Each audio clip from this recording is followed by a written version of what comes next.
Jaya Prabhupada, Prabhupada, Prabhupada, Prabhupada.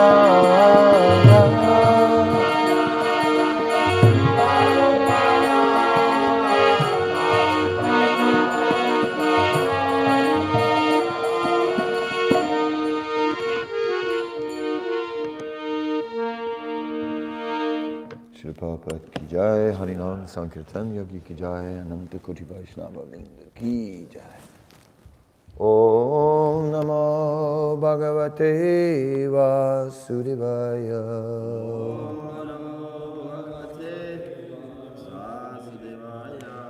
Om Namo Bhagavate Vasudevaya.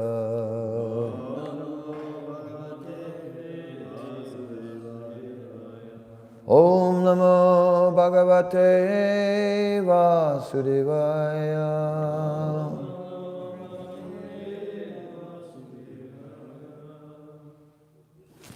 Anything will appear there.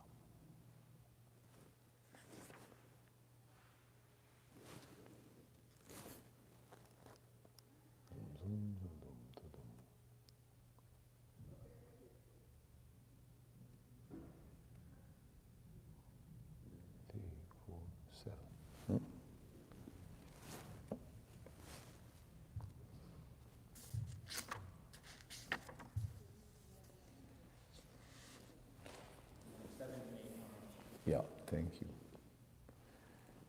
Reading from Srimad Bhagavatam, 3rd Canto, Chapter 4, Vidura approaches Maitreya, text number 7. That's on the board? Yep. Shamavadatam virajam prasantarunalochanam Dorvishchaturbirviditam Pita Kushambarena cha Shamavadatam virajam Prasantarunalochanam Dorvishchaturbirviditam Pita Kushambarena cha Shamavadatam virajam Prasantarunalochanam Dorvishchaturbirviditam Pita Kushambarena cha.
Mataji.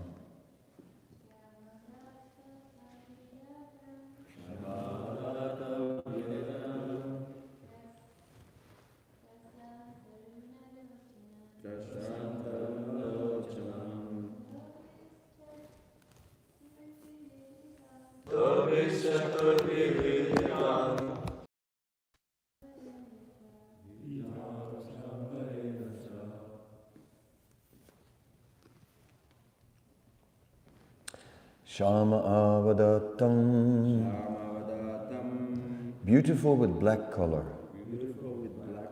Virajam, formed of pure goodness.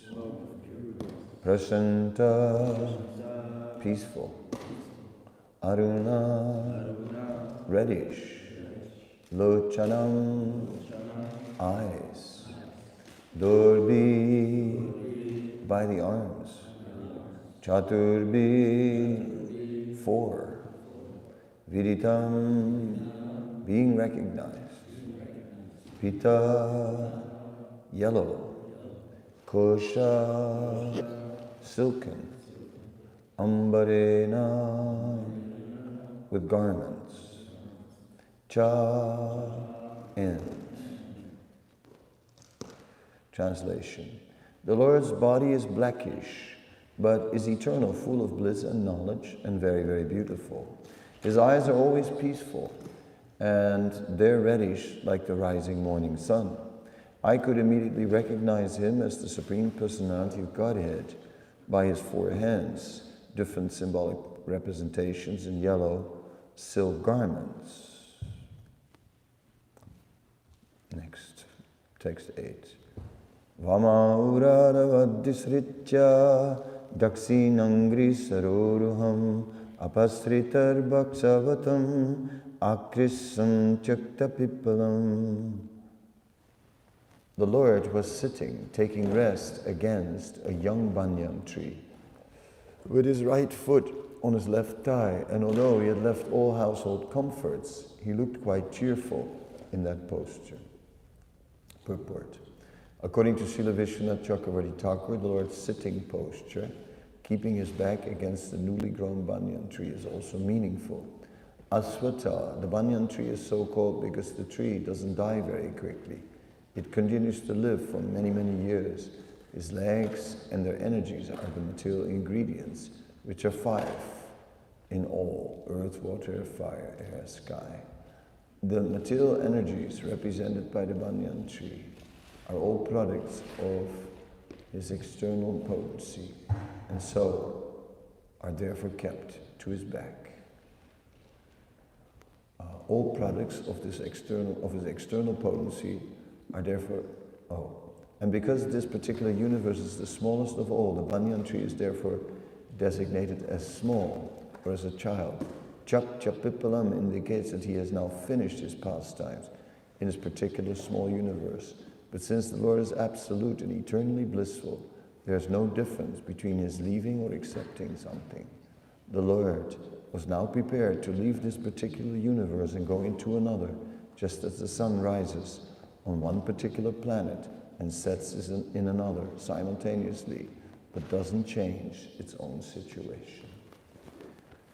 Om Jnana-timirandasya Gnanana Salakaya Shakshurun Militam Yena Tasmai Shri Gurave Namah Shri Chaitanya Manobhistam Stapitam Yena Bhutale Swayam Rupa Kadamayam Dadati Swapadam Tikam Shri Krishna Chaitanya Prabhu Nityananda Shri Advaita Gadadhar Srivasadi Gaura Bhaktavinda Hare Krishna Krishna Krishna Hare Hare Hare Rama Rama Rama Hare Hare.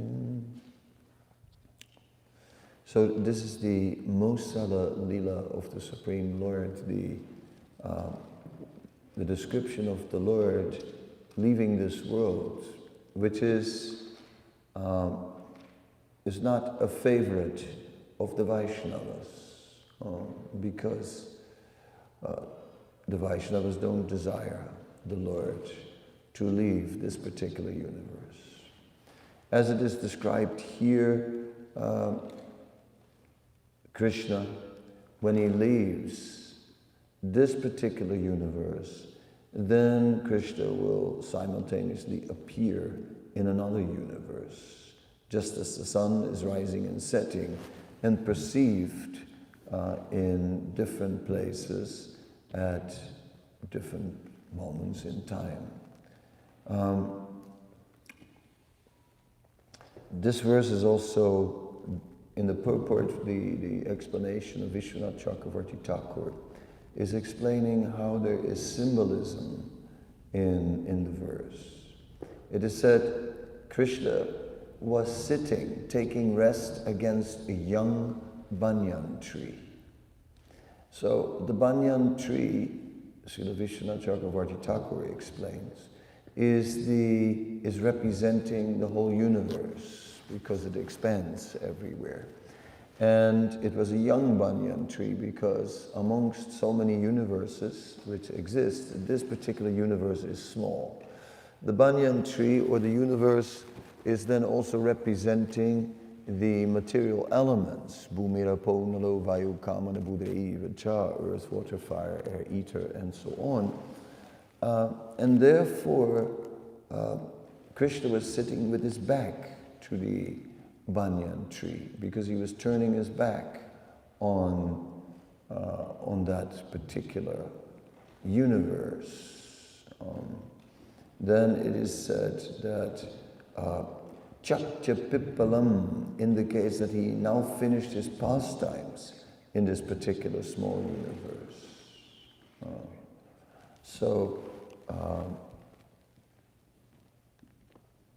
Krishna leaving the universe. Yeah, no problem. And that has created, it naturally brought sadness for those who were forced to stay within the universe. It is said, karmana daivane trena janturdeva pajyate, that all the living beings are attaining a material body by karmana daivane trena, or by their karma, and by the divine supervision of the Supreme Lord. So we have no choice as to our destiny. We are forced to take a particular body in a particular place, and that is simply depending on karma and on the arrangement of the Supreme Personality of Godhead. So, Uddhava, although related to the Supreme Personality of Godhead, and although Uddhava had a body which resembled the body of the Supreme Lord externally, there was a huge distinction because Uddhava's body was not transcendental. Uddhava's body was material. And so Uddhava was subjected to the influence of the modes of material nature. And therefore Uddhava had to undergo the experience of separation from the Supreme Lord. So for Uddhava, that was practically unbearable. That was an unbearable experience, but as we discussed a few days ago, he was looking for the association by the direction of Krishna, looking for the association of devotees. And in that association of devotees, he could overcome those feelings of separation. Because the devotees, they are all representing Krishna. The devotees are all bringing Krishna in different ways and forms by remembering Krishna, by worshipping Krishna. So, in this way,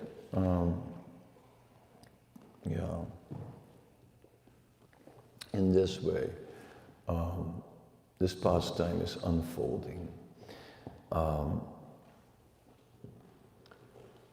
Vidura was also in great separation from Krishna. And so for Vidura it was equally difficult to face the situation that Krishna had left the planet. Vidura was also a great and pure devotee. So to meet Uddhava was for Vidura a wonderful, great inspiration. At the same time, Maitreya is also about to appear, and later Vidura will hear more from Maitreya. Krishna had made a special arrangement because Maitreya had also been present when Krishna spoke transcendental knowledge. And although Maitreya's depth of love was not equal to the depth of love that Uddhava had, still Maitreya had heard everything. And therefore Maitreya was able to deliver that knowledge to Vidura. And Krishna had personally instructed Maitreya to pass on whatever he had heard to Vidura. So when Vidura found out that Krishna had actually instructed Maitreya to tell him what he had heard, then Vidura felt greatly uplifted because he realized the Lord, before he left this world, he particularly thought of me. So that was really warming his heart. And Vidura had given a life in service to the Supreme Lord. Of course, when we backtrack for a moment, we are aware that Vidura was none other than Yamaraj, who had been cursed by the sage Manduka Muni, and that therefore Vidura by no means was an ordinary person. Vidura, Yamaraj is a great devotee. Yamaraj is very much the servant of the Lord. Whatever Yamaraj is doing, punishing the sinful conditioned souls and acting as the Lord of Death, is, we can see that Yamaraj is on a mission to fulfill the purpose of the Supreme Lord. Because it is the purpose of the Supreme Lord to purify all the living beings within the universe. It is said that all living beings are under the influence of delusion, of desire and hate. So the whole universe is a complex arrangement where different living beings are placed either in a lower or higher situation and accordingly are being purified. Of course, as long as the living beings remain in the network of karma, then yad brahmatam uparyada. Sometimes they go upwards, sometimes they go downwards, and this just goes on and on. Life after life, a birth within the universe, sometimes in the heavenly planets, sometimes losing all the good qualities. Yashasti bhakti bhavati akinchana savir gunais tata samasate sarahara bhaktasho kuto mahadguna manoratina sati dhavato bahi. That when one is not dedicated to Krishna in devotional service, one may have all the good qualities of the demigods. But because one continues to ride in the chariot of the mind, one will again lose those good qualities. And so the living beings are going upwards in the universe and then again downwards in the universe, and this continues life after life. Anadi Bahir Mukha. Since time immemorial, we are now in the material world. When Krishna appears within the universe, then of course the entire universe is greatly blessed. So many living beings are getting special mercy. Just like it is described that in the battlefield of Kurukshetra, 640 million people died, But they all died in the presence of Krishna. And whether they had knowledge of the position of Krishna or whether they didn't have knowledge of the position of Krishna, they got that special mercy, that they all got liberated from this cycle of birth and death, which ordinarily is only attained by those who have transcendental knowledge. Right? That is not possible to attain by an ordinary person. It is very rarely attained. Manushanam sahasesu kaschit yatiti siddhaye yatatam abhisidanam kaschitmam vititattvada. Very few will know this transcendental path. Very few will apply themselves to it. Very few will attain perfection in it. So when Krishna appears, there is special mercy, additional mercy. That is the nature of Krishna's appearance. Not only paritranaya sadhanam vinasya saduskritam dharma samsarpanantya sambhavami yuge yuge. Not only is Krishna appearing to establish principles of religion and annihilate demons, but also Krishna is bestowing special mercy, special personal mercy. Many of the demons who were killed by Krishna, they all achieved some special mercy. Putana is the example remembered by the Acharyas, remembered by Srila Rupa Goswami, as one who received special mercy. Because although she tried to kill Krishna, because at the same time, unintentionally, she also offered Krishna her breast milk, so Krishna accepted that. He accepted that service and gave her the eternal benefit for that. And so she got the position of a datri, of a nurse, assisting Mother Yasoda. And in that sense, she became an eternal mother of Krishna. So great special mercy was given to her. That is the nature of Krishna. So when Krishna is in the universe, there is great special mercy. Kunti Devi is also describing how when Krishna was in the kingdom of Maharaj Yudhisthira, that at that time, because Krishna graced the earth, that everything on the earth was completely favorable. It is said that the rivers produced many valuable stones, jewels and all these things. The fields, they produced powerful healing herbs. There was great opulence, ample of gold, ample of natural supplies. Now we are living in this world of artificial wealth, illusory wealth. It's like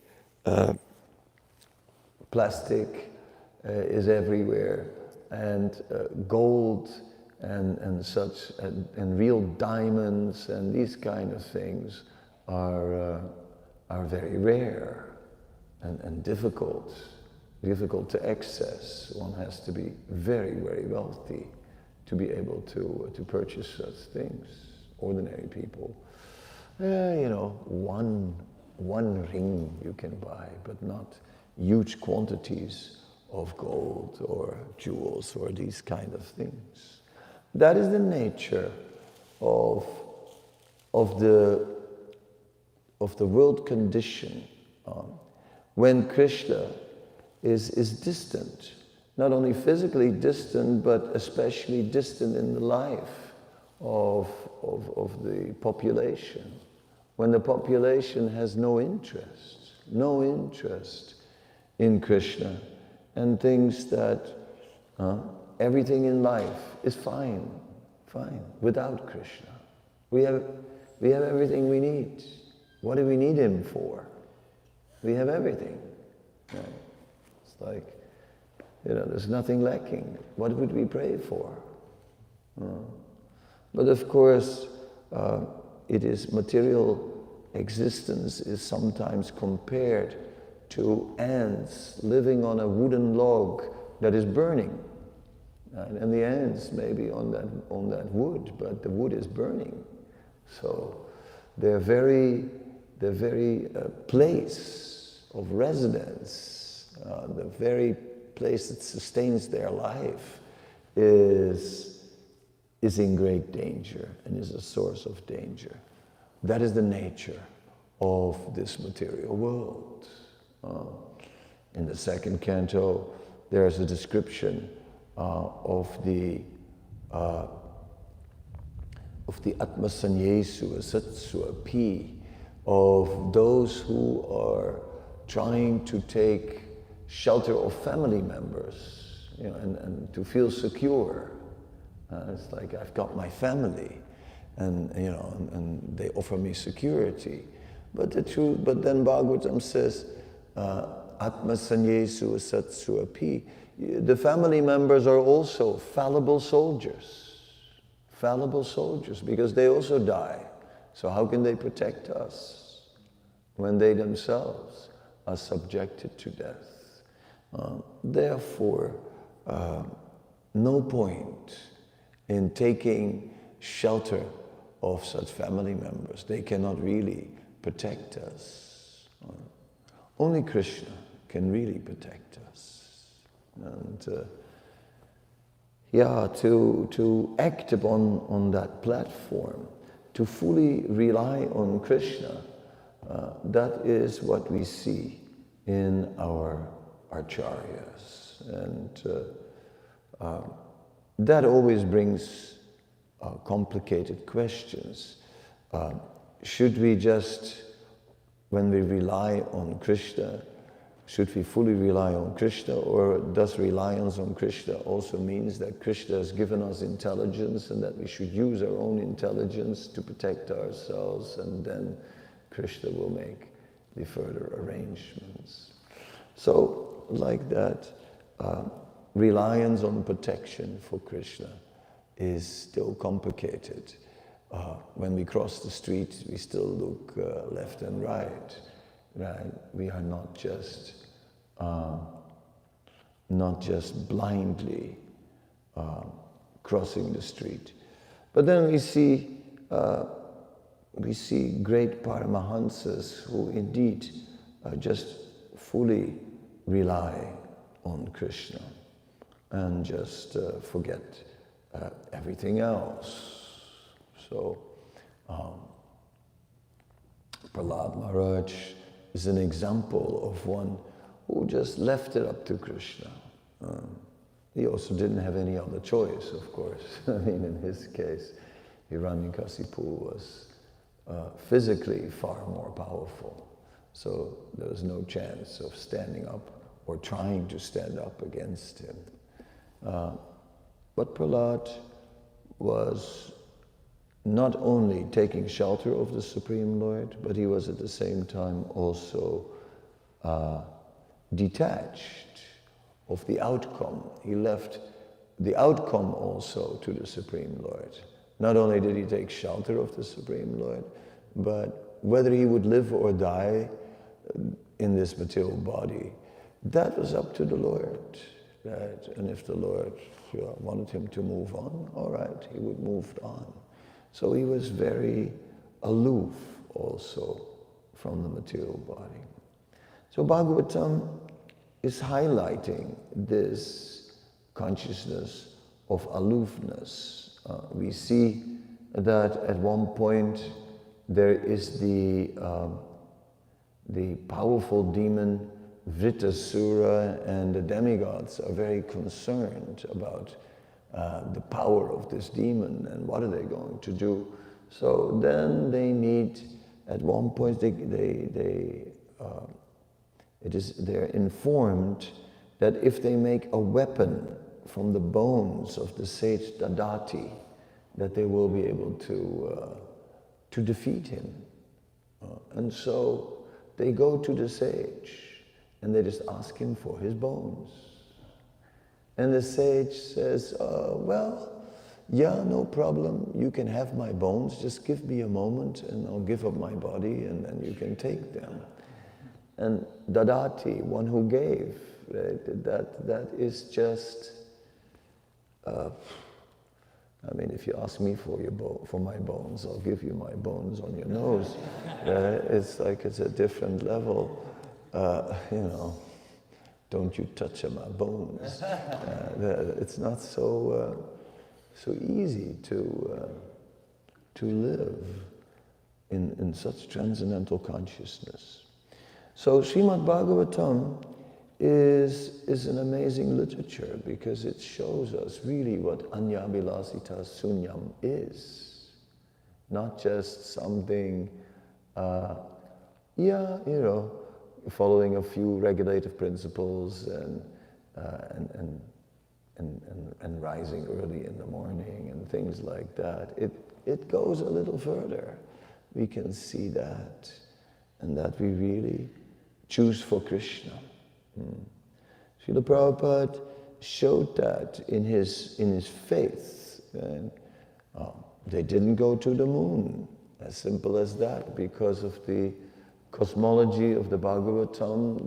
The distance of the moon is further away than we think these days. Therefore, no, wherever they went, it wasn't the moon. Whether they stayed in the desert of Arizona and never took off, or whether they actually took off and went somewhere and are landing on some other planet somewhere, like Rahu or whatever.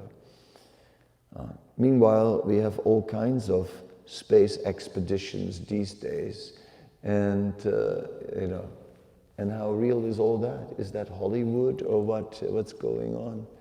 It's hard to trust. And that is the point. In what can we trust? We can only trust in Krishna and in those who give their life to Krishna. And that trust is the foundation of everything we do. Trust in Krishna and trust in Krishna's devotees. And this whole movement, this whole process is functioning in that way. So Bhagavatam gives us the association of these great personalities. Srila Prabhupada in the Nectar of Devotion describes that when we read about some great personality or the works of some great personality, then we are associating with that great personality.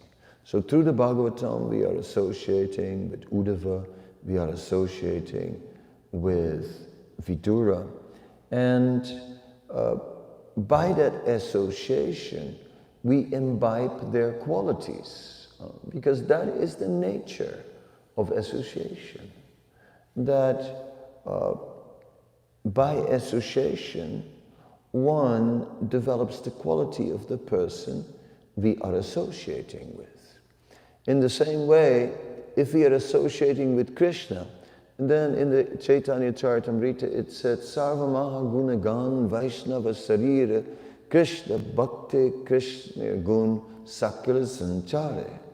It is said that all the good qualities of Krishna, they manifest in the body of a Vaishnava.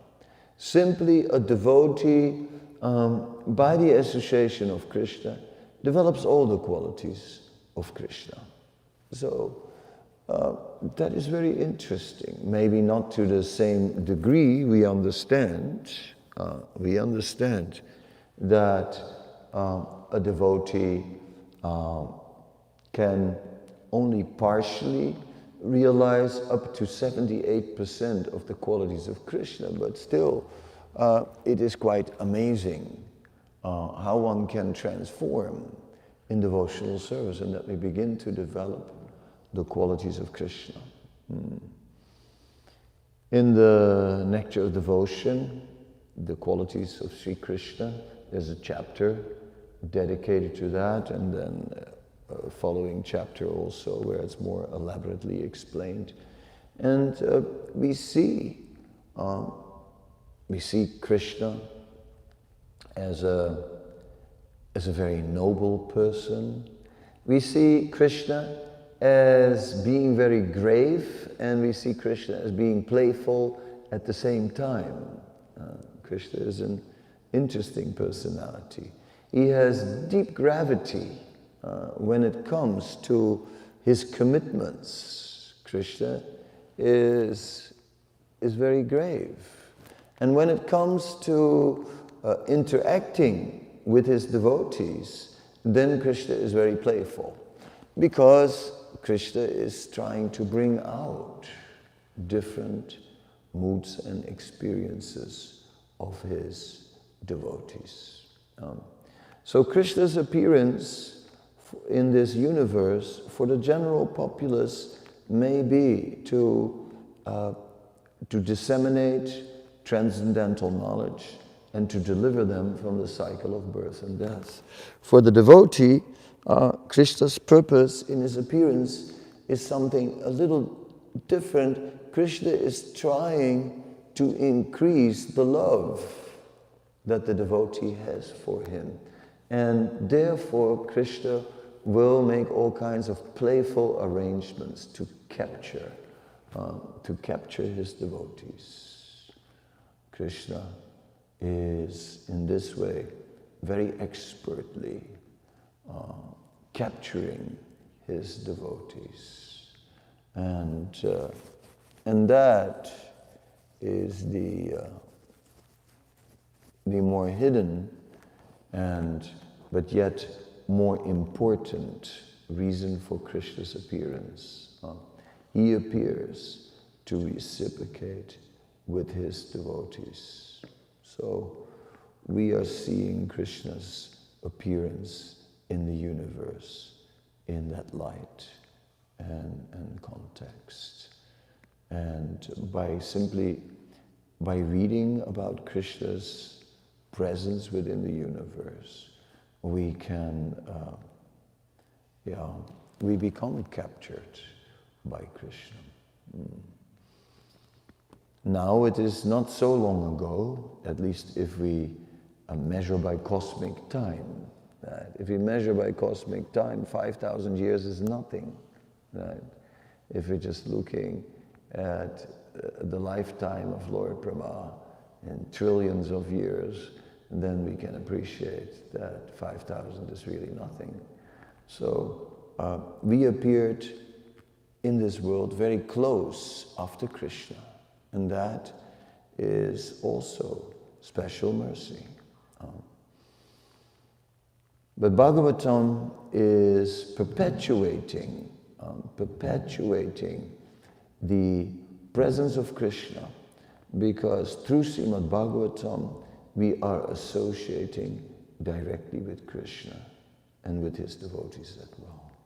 And this is how we are studying Srimad Bhagavatam every day. Okay, I'll end here. Any questions, any comments? Yes, bro.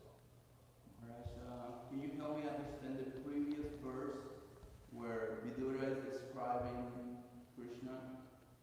It seems like he's describing Krishna, but then he mentions the four arms.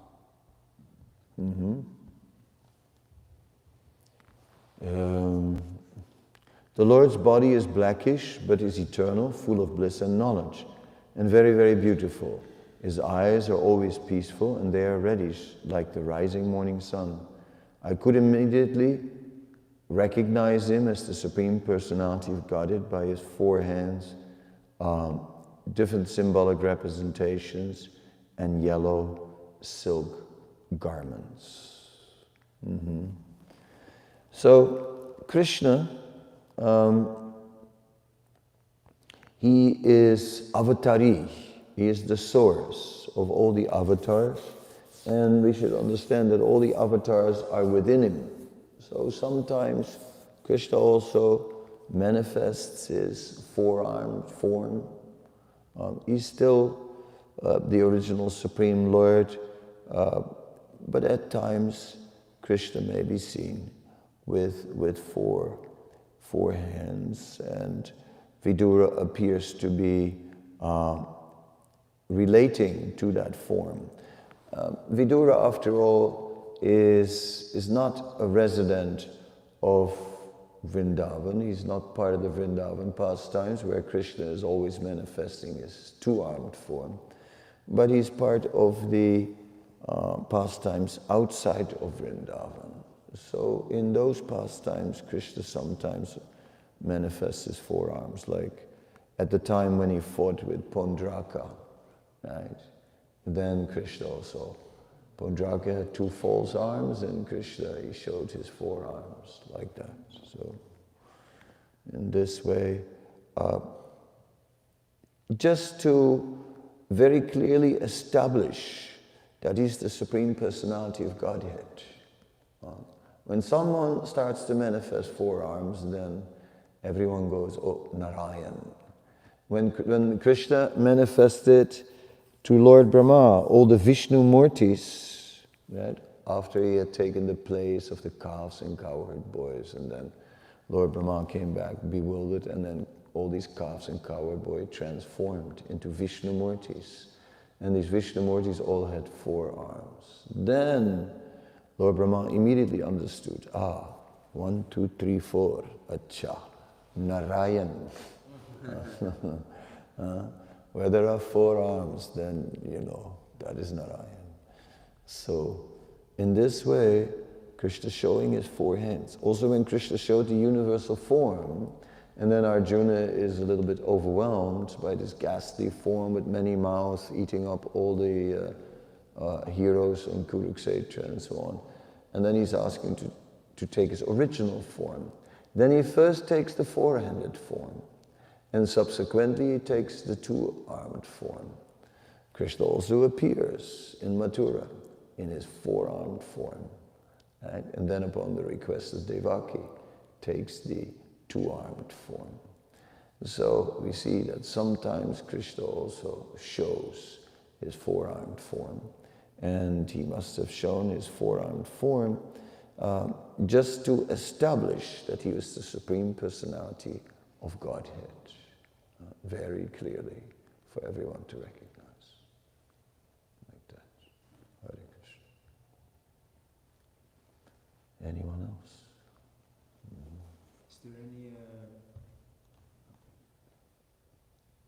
Is there any Yeah, it works. Don't hit. Is there any specific significance to us being in the smallest universe of all? Well,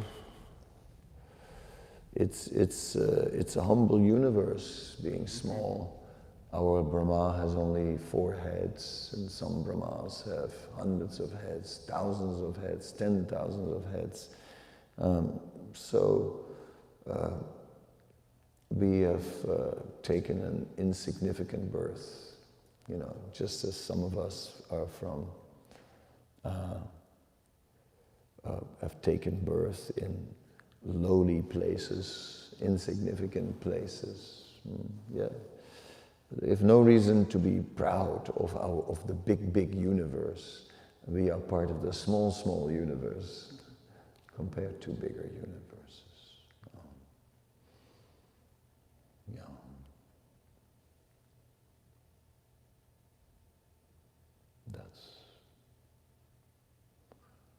And here, this universe is we're reminded that it's a smaller universe. And as Lord Brahma was humbled in front of all the other Brahmas, when Krishna called all the other Brahmas, then Lord Brahma was humbled. We follow in the footsteps of Brahma. We also, we're just from a small universe. Just as when you come to New York and you're just from a small town or a small country, you are like offering obeisances to the skyscrapers in the same way. We are just from a small universe, you know. Country yokels, just country boys. Anyone else? Okay, thank you very much. Srila Prabhupada ki jai.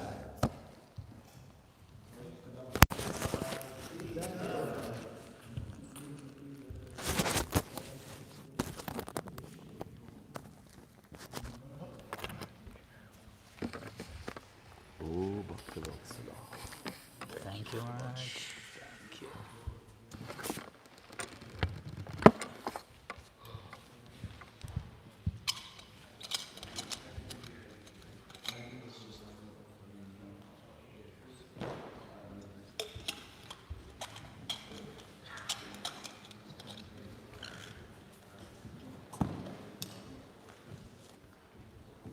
Ay.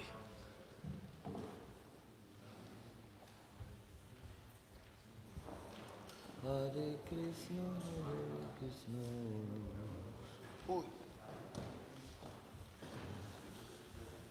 Krishna Hare Hare, Hare Rama, Hare Rama.